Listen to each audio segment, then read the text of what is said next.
minutes letranista, magbola, wag magdroga, at i-involve natin yung sarili natin sa mga physical activities tulad ng jogging, biking, boxing. So marami namang ways para magpapawis ngayon. Kita-kita tayo sa susunod na basketball games pag pwede na. So stay safe mga kabola. Yo, what's up mga kabola? Shoutout kay Alvin Cabola Francisco, arriba letranista. Pops Lodi, huwag natin kalimutan, iwasan ng droga. Sports lang tayo at Diyos. Peace, God bless. Mga kabola, this is Michael REBULLIDA, letranista. Shoutout nga pala kay Boss Alvin Francisco, idol. Itong panahon ng pandemic, tandaan natin, mag-ingat tayo, stay at home, and keep safe. Okay, shoutout. Kita-kits tayo sa next game. See you. What's up mga kabola? This is Edmo Kapunitan of LETRAN Calamba. Shoutout to Alvin Francisco. Good job on your vlogs and more power. During this time of pandemic guys, health is wealth and keep safe guys. Magbola, wag magdroga. Hi, Job de GUZMAN ng LA Lakers. What's up mga kabola? Ako nga pala si Marlo, tubong letranista. Shoutout nga pala kay Alvin Cabola Francisco. Ngayong pandemic, practicein natin ang mga social distancing, stay safe, and be healthy.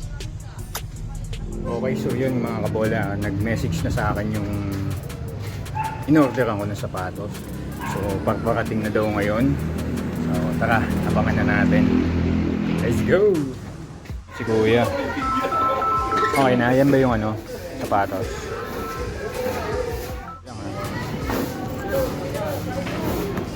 Pick mo muna sir. Sige. Video ko lang.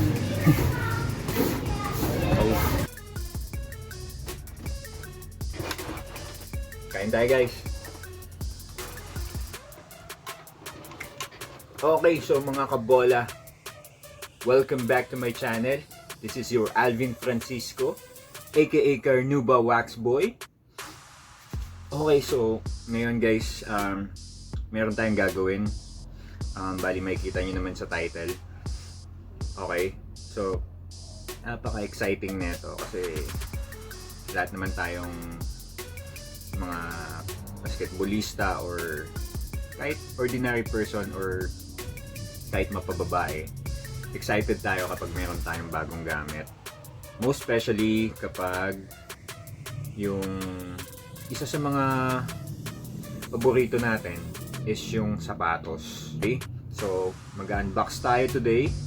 So, tara, simulan na natin. Uy. Okay, so kunyari hindi pa siya bukas. Sana natin.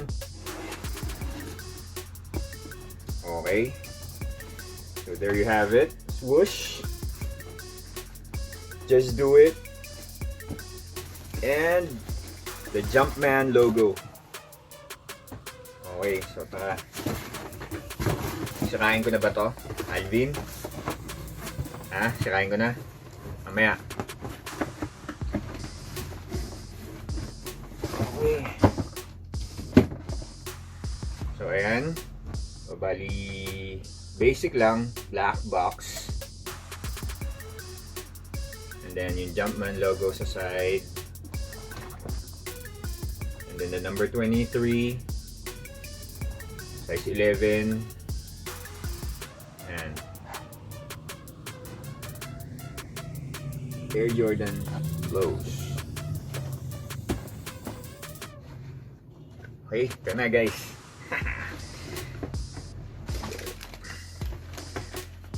Came with a white, tapos number 23. So yun. Ayan guys. Air Jordan 1 lows, new beginnings.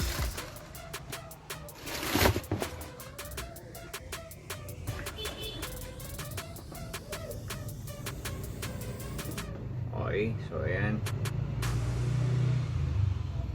Okay, so simulan na natin sa ayun, so sa outsole, bali red siya with Nike swoosh logo. Tapos sa loob, meron siyang shoe tree Ayan. And then, meron siyang Jumpman logo sa insole. Bali, red yung insole niya. Tapos, yung tongue niya, nylon material with a Jumpman logo. Tapos, yung sa lace na support, may number 23. And then, syempre, Nike red swoosh. Tapos, meron siyang stitching na white. Tapos, midsole. Ayan. So, meron siyang Jordan Wings logo at the back. Bali, embroidered siya or stitched. Tapos sa toe box, ayan, wala namang particular, so very basic siya, as in yung classic Jordan 1. So excited ako kasi ito yung pinaka first Jordan 1 ever ko. Sobrang hirap lang talagang maghanap, lalo na yung pinaka gusto ko, which is yung Jordan 1 Chicago High. As in, sobrang hirap makakuha nun. Makakakuha ka, pero mahal. Ayun. So, ano pa ba? So, ayan yung tag.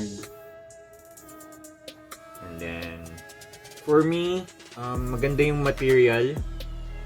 Sobrang linis niyang tignan. Tapos napaka-phenomenal nung leather quality. Ayan. So yung laces niya flat. What else? Meron ba ako nakalimutan? Ayun. Bali mamaya isusukat natin. Check natin yung comfort. Kasi I've heard that yung Jordan 1 High medyo hindi daw siya comfortable. I'm not sure kasi never pa ako nagkaroon. Kasi yung iba gusto ko naman, pero ang gusto ko talaga yung Chicago. It's either Chicago or yung band. Hirap akong kunin. So hindi yun na lang muna ang kunin ko. Ito na lang muna. Actually dapat yung black toe. Kaso wala akong nakausap eh. Bali ito, nakuha ko kay Vincent Taiza. So shoutout sa'yo, Vincent. And ayun, salamat kahit ang tagal natin nagantay. So bali, chinek ko $90 daw siya sa US. Almost 4,500 or 4,000 plus. Sa UK or sa London, pumapatak mga 5,002 sa peso. So, ayun. Yung iba sabi nila mas okay daw kung naging white to. Kasi makikita mo siya sa malayo. But for me kasi, kapag ginawang white, magiging dumihin lang eh. So, magiging off-white and then kinalaunan ano. Pero depende naman sa pag-aalaga mo yun, di ba? Alright.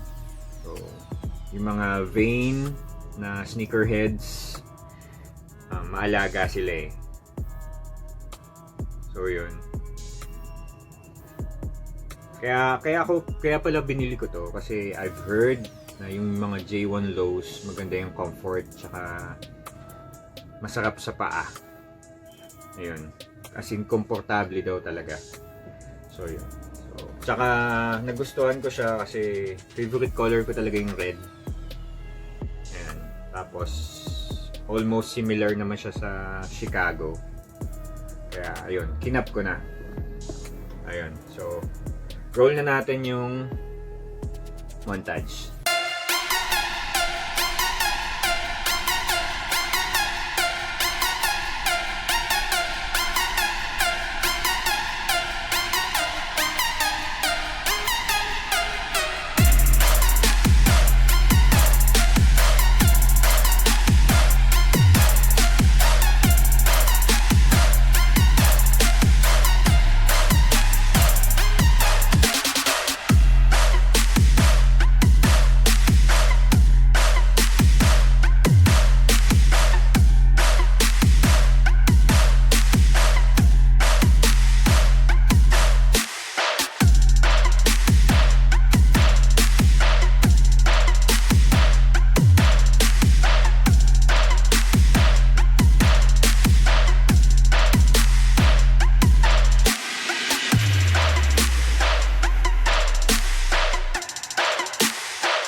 there you have it mga kabola. Maraming salamat sa panonood. So ayun, bali excited na ako i-rock to. Sa mga sneakerheads and collectors. So yun, sana isuot natin lahat yung mga sapatos na binili natin. Huwag lang natin sila i-display. Okay, so ayun. Again guys, Air Jordan 1 Low Gym Red, aka New Beginnings. So again guys, maraming salamat sa panonood. At kung hindi ka pa nakasubscribe, i-hit mo na yung button na yan, i-like mo na rin, at share. Okay? Sa mga napadaan lang, ayun, subscribe na po kayo. Shoutout nga pala kay Michael Abinoha. So, maraming salamat sa suporta, bro. Suportahan nyo rin yung channel niya. Ayan. Subscribe nyo na rin siya, guys. Tapos, ayun. Susutin ko na to, guys. Excited na ako. Maraming salamat sa suporta at panonood. Keep grinding and stay focused, mga kabola. Peace out!